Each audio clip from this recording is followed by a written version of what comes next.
قدرت کو خود اپنی آنکھوں سے دیکھو گے کہ کیسے آپ کے اوپر اللہ سبحانہ و تعالیٰ کے کرم نوازیاں ہونا شروع ہو جاتی ہیں۔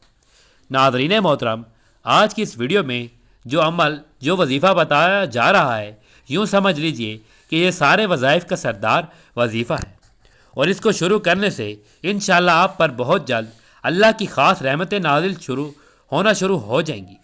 آپ کے تمام بگڑے کام بنتے چلے جائیں گے، اور اس عمل کو کرنے سے زندگی میں آسانیاں پیدا ہونا شروع ہو جاتی ہیں۔ اس عمل کو کرنے والے کی زندگی سے مشکلات ختم ہونا شروع ہو جاتی ہیں۔ محترم ناظرین، جو شخص یہ 7 کلمات پڑھتا ہے، ماہ رمضان کے آخری جمعے کو جو شخص یہ تسبیح پڑھے گا، اس کے 1000 سال کے گناہ معاف اور ہر سال 1000 سال کی عبادت کا ثواب ملے گا، اور اللہ تعالیٰ اسے بے پناہ محبت کرتا ہے۔ ناظرین، اللہ تعالیٰ اپنے جن بندوں سے محبت کرتا ہے، جنہیں اپنے قریب کرنا چاہتا ہے، جنہیں اپنے پسندیدہ بندوں میں شامل چاہتا ہے، تو اللہ تعالیٰ انہیں یہ 7 کلمات پڑھنے کی توفیق دیتا ہے۔ جو یہ 7 کلمات پڑھے گا یا انہیں یاد کرے گا، وہ اللہ کے پسندیدہ بندوں میں شامل ہوگا، اور 1000 سال کے گناہ معاف ہوں گے، اور 1000 سال کی نیکیوں کا ثواب ملے گا۔ خاص طور پر ماہ رمضان کے آخری جمعے کے بعد ان کلمات کو لازمی پڑھیں۔ یہ کلمات پڑھنے سے اللہ تعالیٰ کی رحمتیں اور برکتیں نازل ہوتی ہیں۔ ماہ رمضان کے آخری جمعے یہ 7 کلمات پڑھیں۔ ذکر الہی دراصل قرب الہی کی خاطر اللہ کو یاد کرنے کا نام ہے، یعنی زبان پر حمد و تسبیح اور تکبیر و تحلیل کے کلمات کا جاری رہنا۔ ارشاد باری تعالیٰ کا مفہوم ہے، تم مجھ کو یاد کرو، میں بھی تم کو یاد کروں گا، میرا شکر ادا کرو، ناشکری نہ کرو۔ ذکر کی فضیلت اس سے بڑھ کر اور کیا ہوگی کہ خود اللہ سبحانہ و تعالیٰ بھی یاد کرے گا۔ پھر ارشاد باری تعالیٰ ہے کہ شکر کرو، ناشکری نہ کرو۔ شکر کا مطلب ہے کہ اللہ کی دی ہوئی نعمتوں اور خدا داد صلاحیتوں اور قوتوں کا اعتراف کرنا، اور زبان سے تعریفی کلمات ادا کرنا۔ ان قوتوں اور صلاحیتوں کو اللہ کی نافرمانی میں صرف کرنا اللہ کی ناشکری یعنی کفران نعمت ہے، جس سے بچنے کا حکم دیا گیا ہے۔ یہاں پر ذکر اور شکر کا حکم ایک ساتھ دیا گیا ہے، دونوں میں بہت مشابہت و مناسبت ہے۔ اللہ رب العزت کی حمد و ثنا اور تسبیح و تحلیل میں شکر کے کلمات بھی پناہ ہیں۔ ذکر الہی دائمی عبادت ہے، جیسا کہ سورۃ آل عمران میں ارشاد باری تعالیٰ کا مفہوم ہے۔ ذکر الہی مومن کا وصف امتیازی ہے۔ ایک اور جگہ فرمان الہی کا مفہوم ہے، بکثرت اللہ کا ذکر کرو، بہت ممکن ہے فلاح نصیب ہو جائے۔ حضرت عمر رضی اللہ تعالیٰ عنہ نے رسول کریم صلی اللہ علیہ وآلہ وسلم سے پوچھا، یا رسول اللہ صلی اللہ علیہ وآلہ وسلم، ہم کون سے مال جمع کریں؟ آپ صلی اللہ علیہ وآلہ وسلم نے فرمایا، ذکر کرنے والی زبان اور شکر کرنے والا دل۔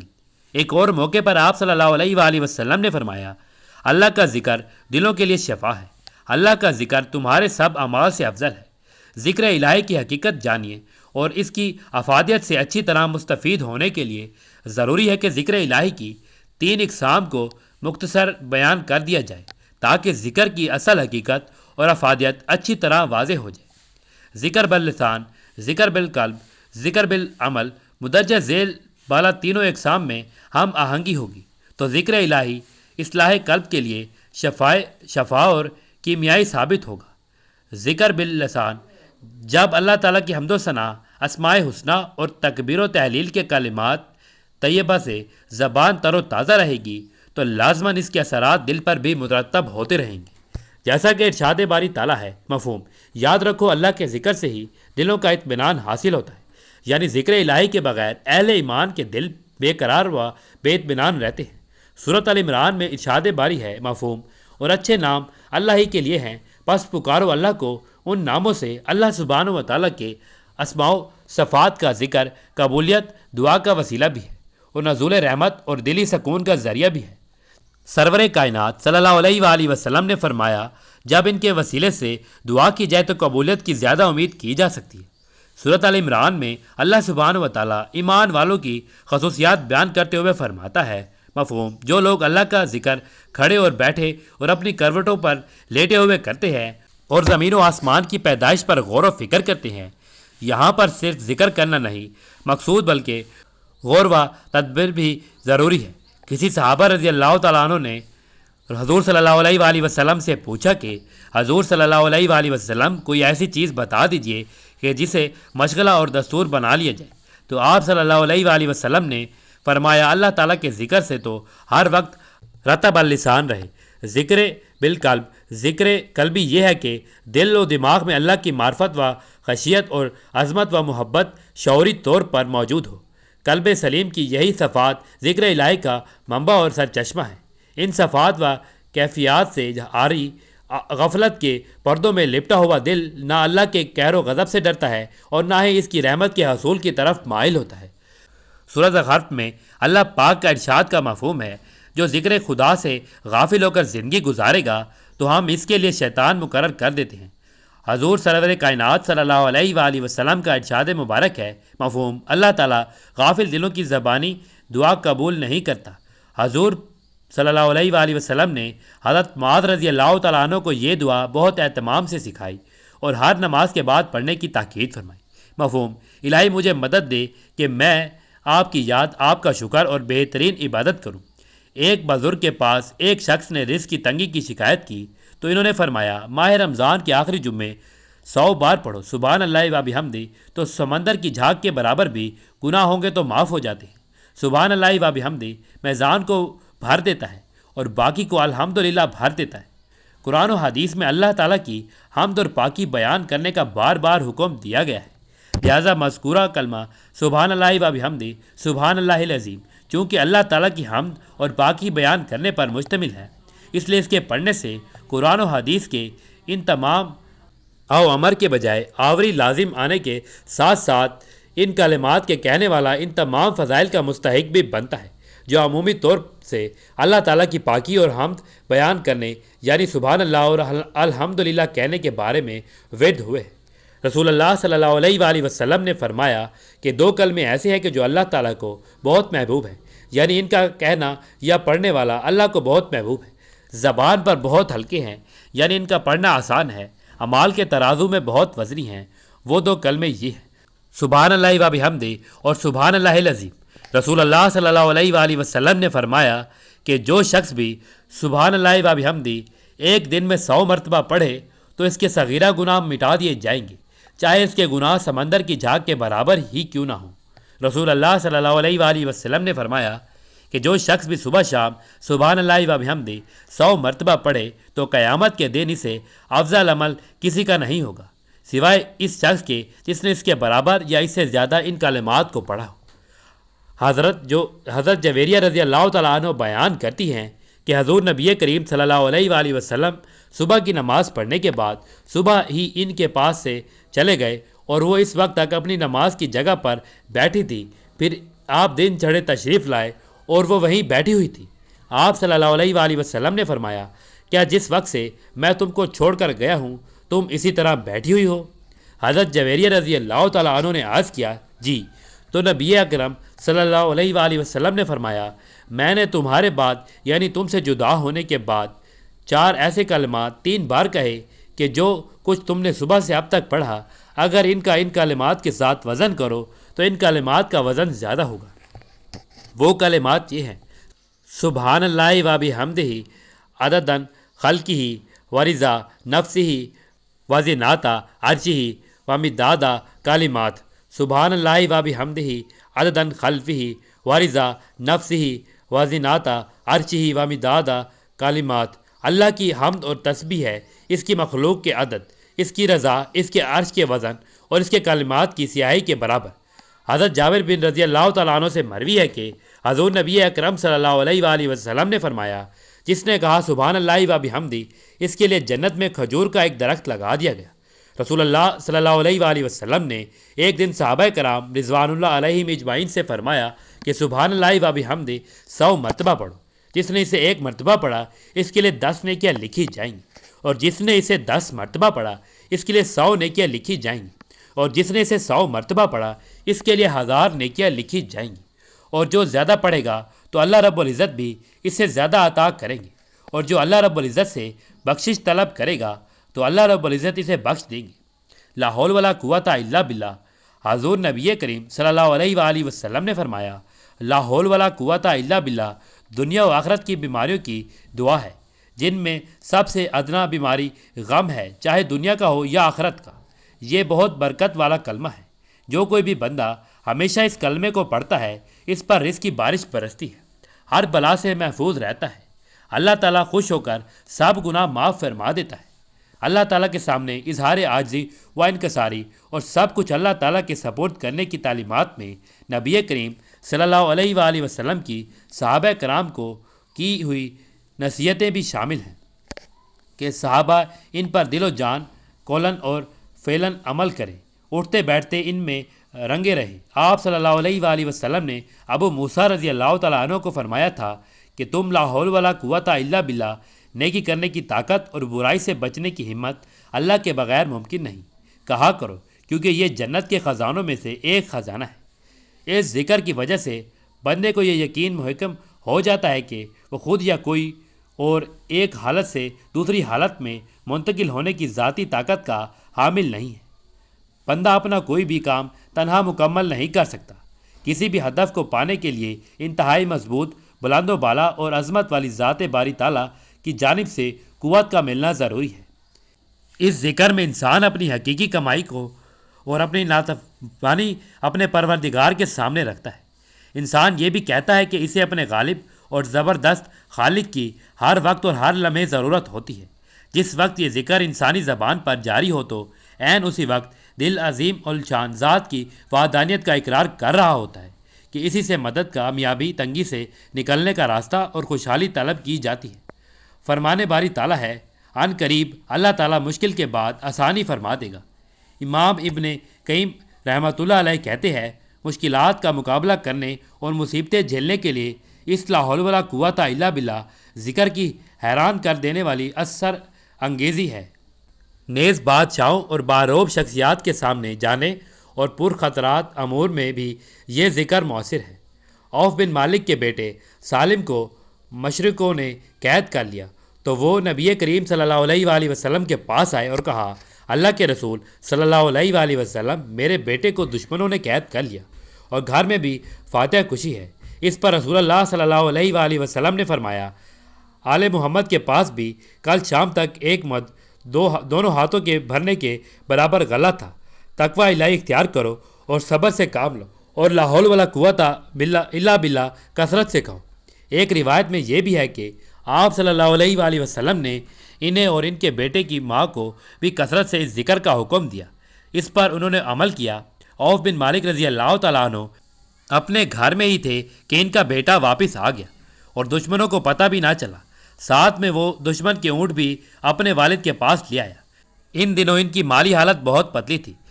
اس کے باوجود وہ رسول اللہ صلی اللہ علیہ وآلہ وسلم کے پاس آئے اور اپنے بیٹے کے بارے میں خیر بتلائی اور یہ بھی بتلایا کہ وہ ساتھ میں دشمن کے اونٹ لے آیا ہے۔ آپ صلی اللہ علیہ وآلہ وسلم نے انہیں فرمایا، تمہیں اختیار ہے، ان کا جو مرضی کرو جیسے تم اپنے اونٹوں کے ساتھ کرتے ہو۔ اور اس پر یہ آیت نازل ہوئی، اور جو اللہ سے ڈرے تو اللہ اس کے لیے نکلنے کا راستہ بنا دیتا ہے اور وہ اسے ایسی جگہ سے رزق عطا فرماتا ہے جہاں سے اسے گمان بھی نہیں ہوتا۔ مسلمانوں، ہر وقت ہر آن اس عظیم ذکر کی پابندی کرو، حاضر قلبی کے ساتھ زبان سے اسے پڑھو اور اپنی حالت سے اسے ذکر کی تصدیق پیش کرو، کیونکہ اس کے فوائد اور فضائل بہت زیادہ ہیں۔ رسول اللہ صلی اللہ علیہ وآلہ وسلم کا فرمان ہے، اس دھرتی پر کوئی بھی شخص لا الہ الا اللہ واللہ اکبر، سبحان اللہ، الحمدللہ اور لا حول ولا قوت الا باللہ، اللہ کے سوا کوئی معبود نہیں، حقیقی نہیں، اللہ بہت بڑا ہے، اللہ پاک ہے، تمام تعریفیں اس کے لیے ہے۔ نیکی کرنے کی طاقت اور برائی سے بچنے کی ہمت اللہ کے بغیر ممکن نہیں۔ کہے تو اس کے سارے گناہ معاف کر دیے جاتے ہیں، چاہے سمندر کی جھاگ کے برابر ہی کیوں نہ ہو۔ یہ ذکر بندے کے لیے خیر و بھلائی اور بندے کے مال و متاع کے تحفظ کا باعث بھی ہے۔ رسول اللہ صلی اللہ علیہ وآلہ وسلم کا فرمان ہے، جو شخص گھر سے نکلتے ہوئے کہے، بسم اللہ توکلت علی اللہ لا حول ولا قوت الا باللہ، اللہ کے نام سے شروع کرتا ہوں اور اللہ تعالیٰ پر ہی بھروسہ رکھتا ہوں، نیکی کرنے کی طاقت اور برائی سے بچنے کی ہمت اللہ کے بغیر ممکن نہیں، تو اسے کہا جاتا ہے، تمہارے لیے اللہ کافی ہے، تمہیں محفوظ کر دیا گیا اور تمہاری رہنمائی کر دی گئی، شیطان اسے دور ہٹ جاتا ہے۔ ابو داؤد اور ترمذی، اس لیے کہ سب کچھ اللہ کے سپرد کر کے ہر چیز اللہ کے حوالے کرنا اس ذکر کا تقاضا ہے، اور یہ کہ بندے کے ہاتھ میں کچھ نہیں ہے۔ تمام معاملات کی بھاگ دوڑ اللہ تعالیٰ کے ہاتھ میں ہے۔ تمام مخلوقات کے امور اللہ تعالیٰ کے فیصلوں اور تقدیر کے ساتھ منسلک ہیں۔ کوئی بھی اس کے حکم پر نظر ثانی نہیں کر سکتا۔ نمبر 3، استغفر اللہ۔ حضور صلی اللہ علیہ وآلہ وسلم نے فرمایا، جو کوئی بھی پابندی سے استغفار کرتا ہے، اللہ تعالیٰ اس کی ہر مشکل، ہر غم اور رزق کی تنگی سے نجات دیتا ہے۔ جب انسان خطا کا پتلا ہے تو ان خطاؤں کے ازالے کے لیے قرآن کریم نے ہدایت دی اور رہنمائی کی۔ چنانچہ سورۃ آل عمران کی ایک آیت میں اللہ تعالیٰ فرماتا ہے کہ میرے کچھ بندے ایسے ہیں جن کا حال یہ ہے کہ اگر کبھی کوئی گناہ کا کام ان سے ہو جاتا ہے یا ان سے کوئی گناہ ہو جاتا ہے، یعنی وہ اپنے اوپر ظلم کر لیتے ہیں، تو فوراً اللہ انہیں یاد آ جاتا ہے اور وہ اللہ سے اپنے گناہوں کی معافی مانگتے چلے جاتے ہیں، استغفار کرتے ہیں، کیونکہ وہ جانتے ہیں کہ اللہ کے سوا اور کون ہے جو گناہ معاف کر سکتا ہے، اور یہ لوگ کبھی جان بوجھ کر اپنے گناہوں پر اصرار نہیں کرتے۔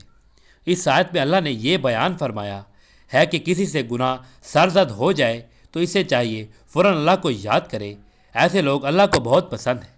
یہ لوگ گناہ کے توبہ و استغفار کرنے لگتے ہیں، اللہ کی طرف رجوع کرتے ہیں، گناہوں پر جمتے نہیں ہیں۔ ایسے لوگوں کو اللہ مغفرت اور داخل جنت سے نواز دے گا۔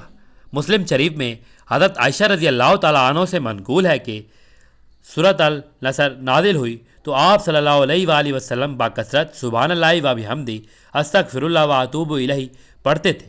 ہمیں بھی چاہیے کہ ہم اس حدیث پر عمل کریں، نمازوں کے بعد استغفر اللہ پڑھنے کا اہتمام کریں۔ ایک دوسری حدیث حضرت ابو ہریرہ رضی اللہ تعالیٰ عنہ سے منقول ہے کہ رسول کریم صلی اللہ علیہ وآلہ وسلم نے ارشاد فرمایا، اللہ کی قسم میں دن میں 70 بار سے زیادہ اللہ تعالیٰ سے استغفار کرتا ہوں اور توبہ کرتا ہوں۔ آپ صلی اللہ علیہ وآلہ وسلم اتنی کثرت سے استغفار کرتے، اس سے مقصود امت کو ہمیں استغفار توبہ کی ترغیب دلانا تھا کہ حضرت محمد صلی اللہ علیہ وآلہ وسلم باوجود یکا معصوم اور تمام مخلوقات سے افضل ہے، پھر بھی جب آپ صلی اللہ علیہ وآلہ وسلم نے دن میں 70 بار توبہ استغفار کی تو امت کے گناہ گاروں کو بطریق اول استغفار و توبہ بہت کثرت سے کرنی چاہیے۔ اب استغفار کن کلمات یعنی کن الفاظ سے کرنا چاہیے، اس لیے احادیث میں مختلف الفاظ آئے ہیں۔ جس بندے کو وہ جو یاد ہو وہ کلمات استغفار پڑھتے رہنا چاہیے۔ ایک کلمہ استغفار کا استغفر اللہ الذی لا الہ الا هو الحی القیوم واتوب الیہ ہے، جسے یاد ہو یہ پڑھتا رہے۔ ایک کلمہ استغفر اللہ ربی من کل ذنب واتوب الیہ ہے، یہ بھی پڑھ سکتے ہیں، اور جسے یہ یاد نہ ہو تو استغفر اللہ پڑھتا رہے۔ یہ مختصر کلمہ ہر مسلمان کو یاد ہوتا ہے، اسے پڑھتے رہنا چاہیے، اسے زبان پر ہر وقت جاری رکھیں۔ اللہ تعالیٰ ہمیں استغفار کی تمام فضیلتیں عطا فرمائیں گے۔ بندہ گناہوں سے سچی توبہ کرتا ہے اور اپنی توبہ پر قائم رہتا ہے تو اللہ تعالیٰ اس کے تمام گناہوں کو معاف کر دیتا ہے۔ ایک حدیث میں آپ صلی اللہ علیہ وآلہ وسلم فرماتے ہیں، گناہوں سے صحیح اور پختہ توبہ کرنے والا شخص ایسا ہے کہ گویا اس نے گناہ کیا ہی نہ ہو۔ اللہ تعالیٰ ہمیں توبہ استغفار کی کثرت کرنے کی توفیق عطا فرمائے، آمین۔ نمبر 4، بسم اللہ اللہم صلی علی محمد۔ جو شخص یہ درود شریف پڑھتا ہے، اللہ تعالیٰ اس پر ایک فرشتہ مقرر کر دیتا ہے جو اسے غیبت کرنے سے روکتا ہے، اور اللہ تعالیٰ لوگوں کو اس کی غیبت کرنے سے روک دیتا ہے۔ نبی اکرم صلی اللہ علیہ وآلہ وسلم جب مسجد میں داخل ہوتے تو یہ دعا پڑھتے، بسم اللہ اللہم صلی علی محمد، اللہ کے نام کے ساتھ، اے اللہ محمد صلی اللہ علیہ وآلہ وسلم پر رحمت نازل فرما۔ یہ کلمات اس قدر جامع ہے کہ اللہ تعالیٰ کی تمام مثبت و منفی صفات پر حاوی ہیں۔ نمبر 5، لا الہ الا اللہ۔ حضرت ابو ہریرہ رضی اللہ تعالیٰ عنہ سے روایت ہے کہ حضور نبی کریم صلی اللہ علیہ وآلہ وسلم نے فرمایا، جب بندہ صدق کے دل سے لا الہ الا اللہ کہتا ہے تو اس کے لیے آسمان کے دروازے کھول دیے جاتے ہیں، یہاں تک کہ وہ عرش تک پہنچ جاتا ہے۔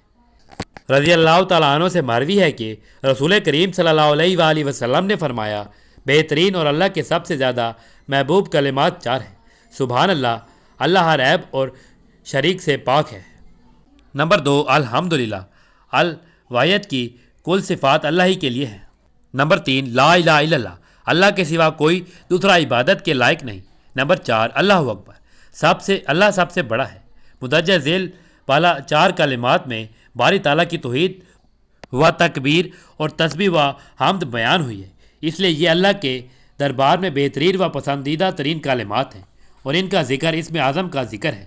رسول پاک صلی اللہ علیہ وآلہ وسلم نے اپنی بیٹی فاطمہ اور ان کے شوہر حضرت علی رضی اللہ تعالیٰ عنہ کو ہدایت کی تھی کہ جب تم سونے لگو تو ان کلمات کو پڑھ لیا کرو، جیسے ہم تسبیح فاطمہ کے نام سے موسوم کرتے ہیں: اللہ اکبر، اللہ سب سے بڑا ہے۔ اللہ کو یہ تسبیح بہت پسند ہے۔ الحمدللہ، سب سے پیارا اقرار جو اللہ کے قریب کر دیتا ہے۔ وہ یہ 7 کلمات ماہ رمضان کے آخری جمعے کو ضرور پڑھیں، انشاءاللہ آپ کو بہت فائدہ ہوگا۔ اللہ تعالی ہم سب کی اپنی رحمت کے سائے میں رکھے، آمین۔